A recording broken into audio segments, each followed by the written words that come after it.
Today's Ask Frank Anything video, we're going to be answering Doug's questions. Doug has 5 questions about Affinity Designer that he would like me to answer for him.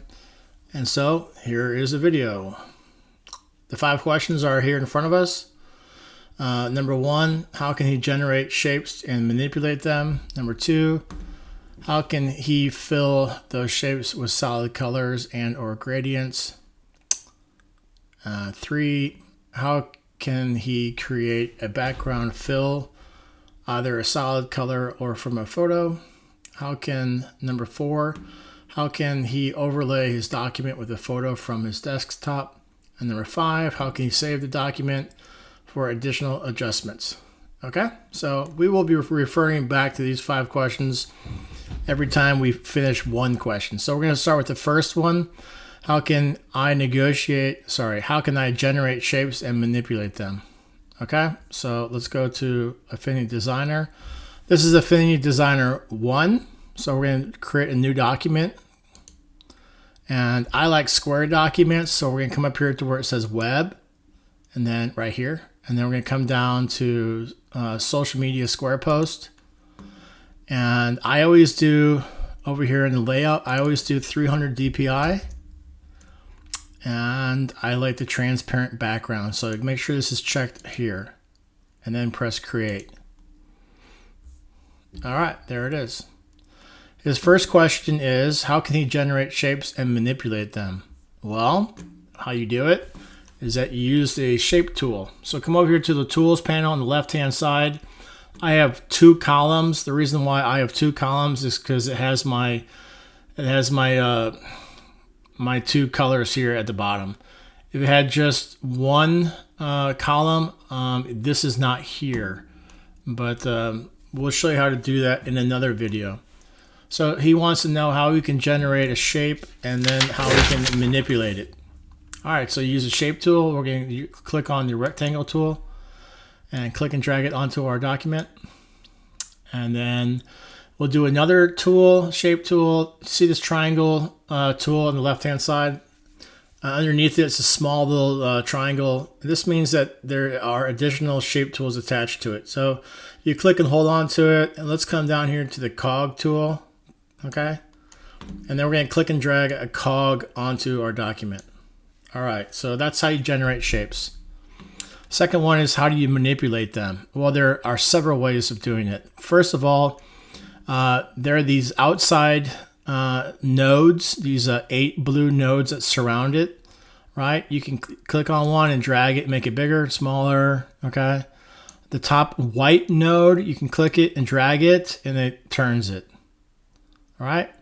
If you hold down the shift key on your keyboard, it will turn in 15-degree increments. Okay, so that's one way how we manipulate the shape, is by these outside nodes and this rotation node here. The other way you do it are these red nodes here. So you can make the whole radius bigger by clicking and dragging on this red dot.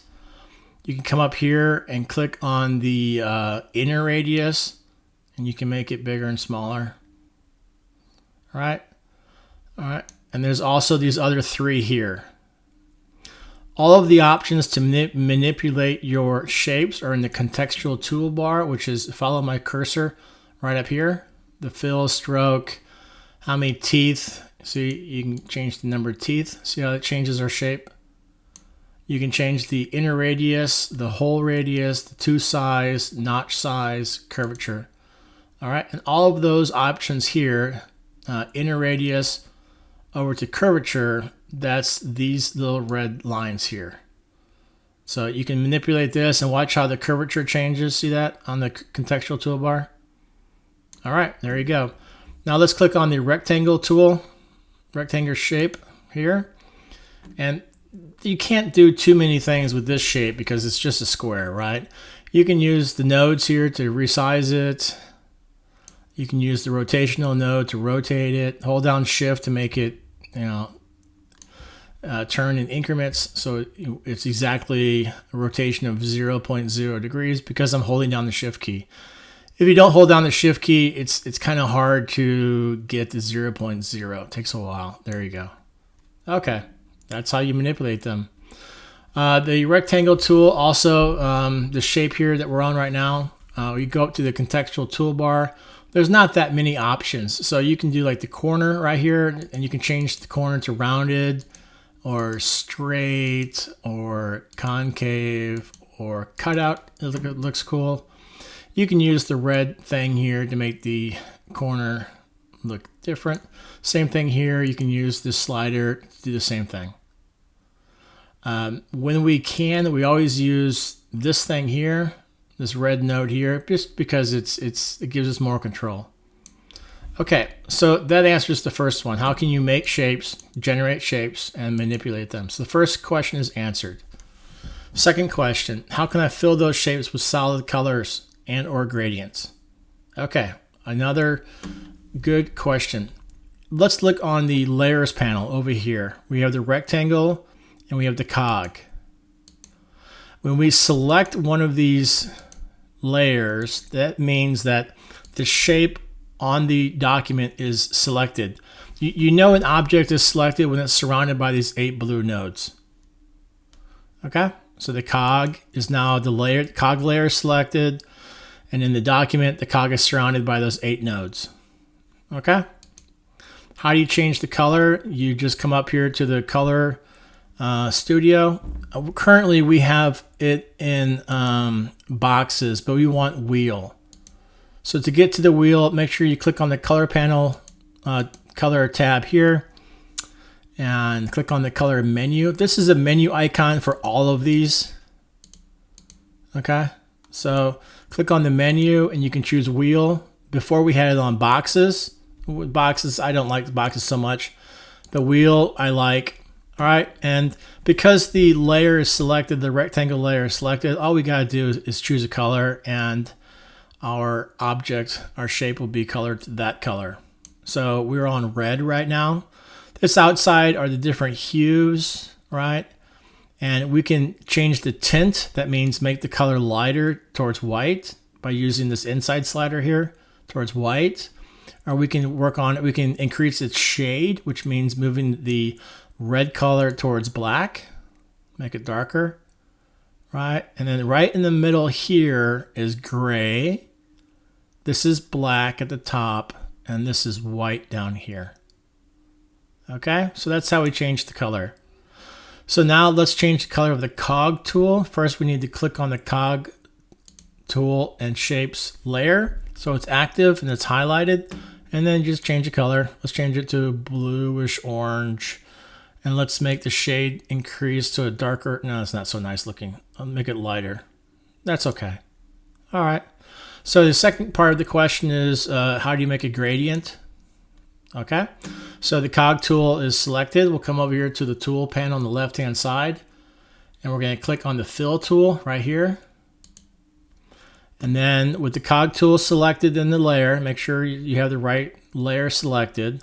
We're going to click and drag this gradient line across it.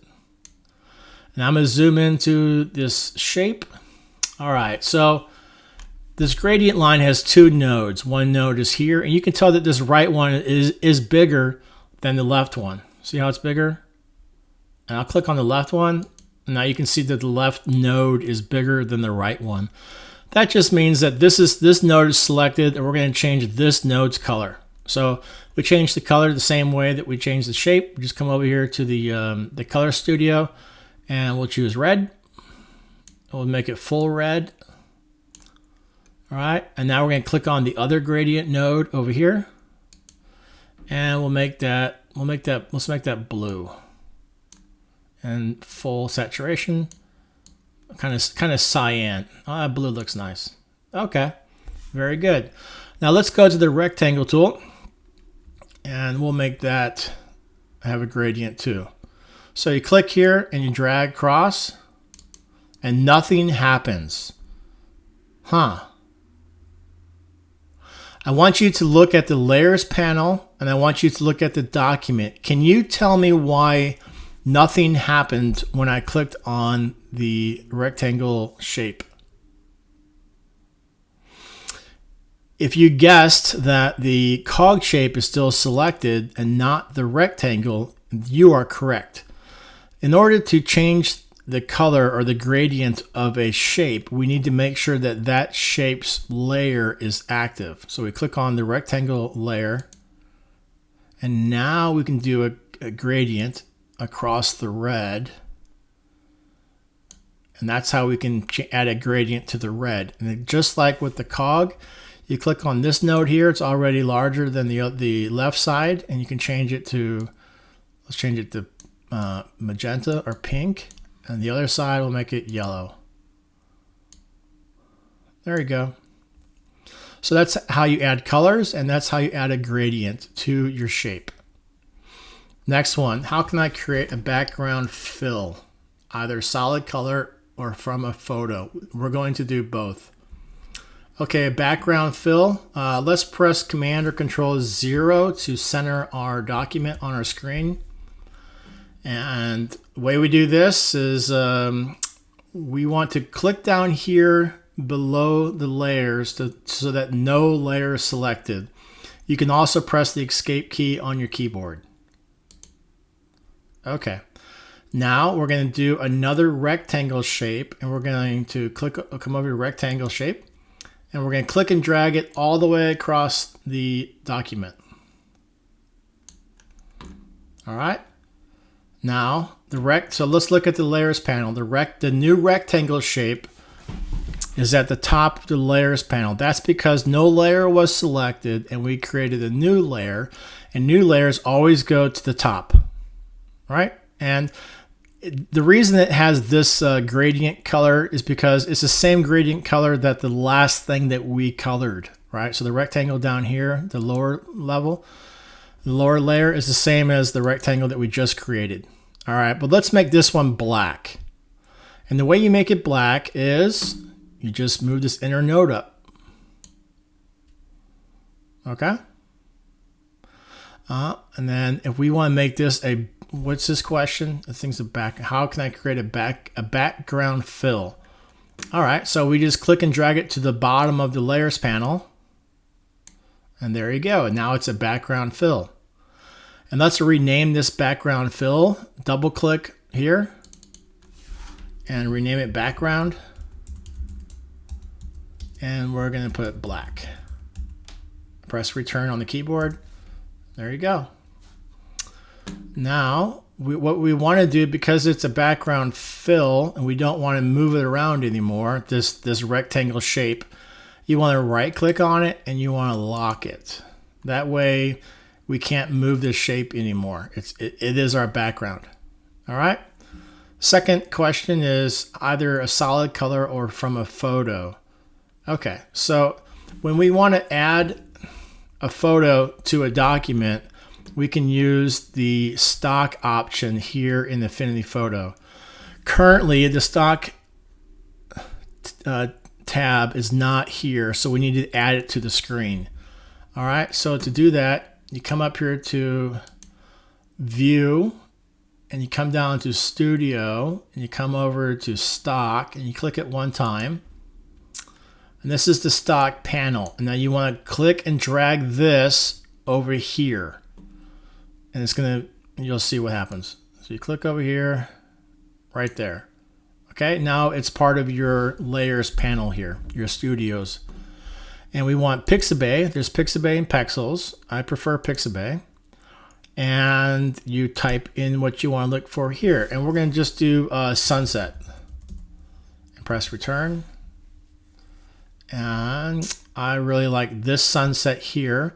And because we already have a document, all we have to do is click and drag it into our document. So you click and drag it. And there you go. Now it's part of it's our background fill from a photo. The photo is quite large. You see how it has these lines here? That's the size of the photo. So you can click and drag here, and you can make it you can make it fit our square document a little bit better, but because the dimensions are totally different, we have to be okay with the way it is now. Okay, let's come back to the layers panel, and we want this to be a background, so what do we have to do with this layer to make it the background? So I'm going to pause just a moment, and you need to figure it out yourself or try to answer it to yourself, and then I'll do the action. So we want to make this top layer a background fill. So what do? If you guessed it, we have to click and drag it down below the two shapes. You are correct. So click and drag down, and now it's a background. So we'll press Command or Control 0 to center our document, and now you can see that the background sunset is now the fill. And we'll double click on that, and we'll call it background, and then we'll call it sunset. All right, so now we have two background fills. We have the sunset, you can turn that off, and we have the black one. Okay? All right, next question. How can I overlay my document with a photo from my desktop? Okay, the way that we overlay our document is with an action called place, right? So you come up to the menu bar to File, come down to where it says Place, and then you choose which image you want that's on your desktop. So it says your desktop iCloud. Currently for this tutorial, I have this double exposure ready to go. So you click on that and you press open, and then look at this cursor. I'm gonna put the cursor over here. See, the cursor has like this white arrow, and then next to it has this weird arrow pointing down with a circle. That's just the unique cursor for the place action. And the way it works, you just click and drag. So you start at the top and you click and drag the photo all over the image. And that's how you overlay your document with a photo on your desktop. Now let's look at the layers panel and understand why this image, this double exposure image, is behind our shapes. All right, so look at the layers panel, and why is the double exposure image behind the two shapes? The reason why is because its layer is positioned behind them.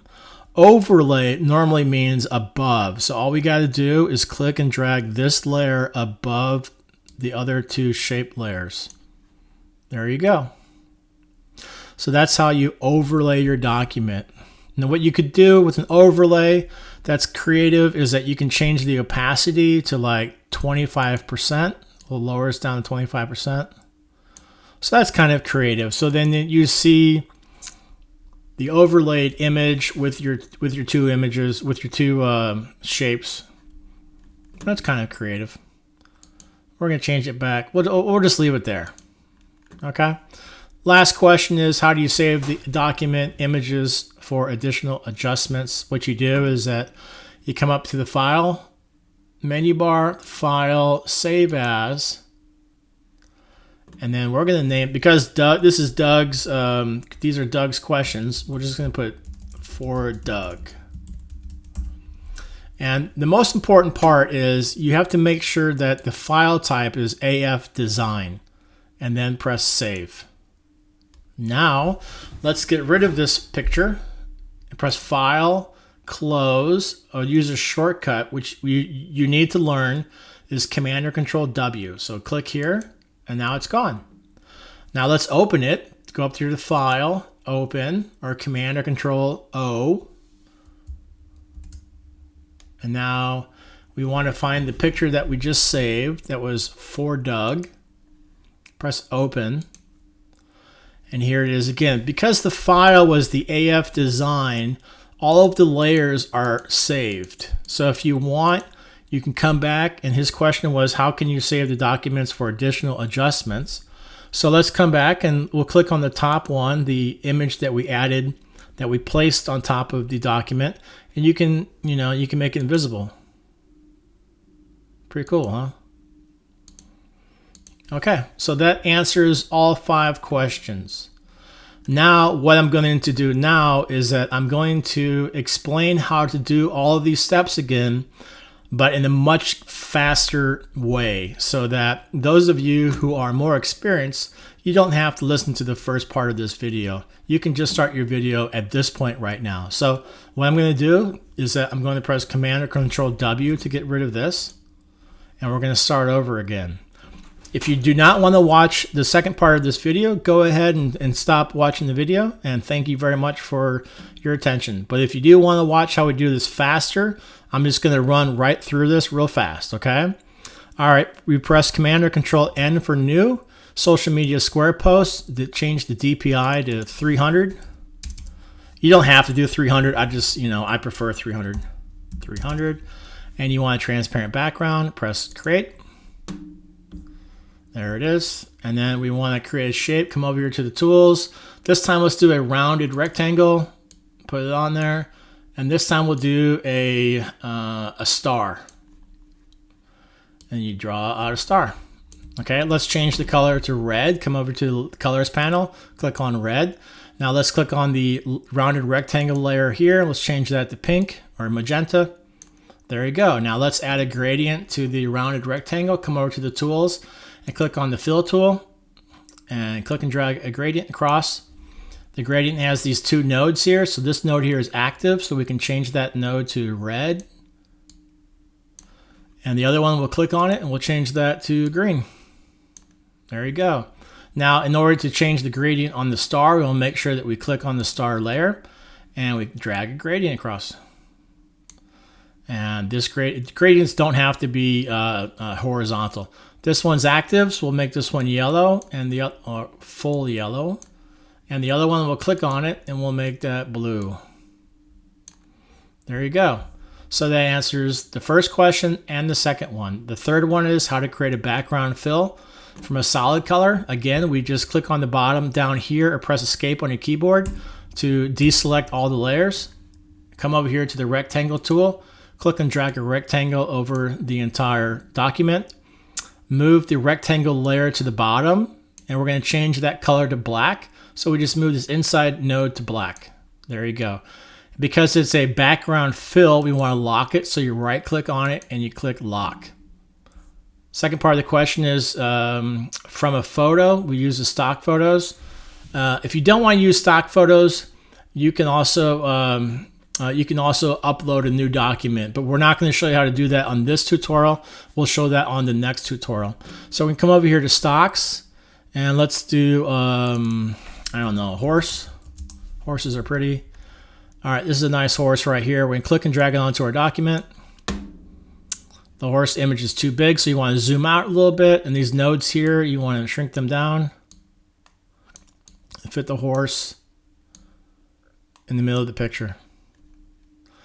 Click on the layers panel so you can see the layers again. And then it's not yet a fill because we need to move it to the bottom of the shapes. And now it's a background, an image is a background fill. And again, we'll click on this and rename it background. And we'll type it horse. And the black background, we'll double click on that and name that background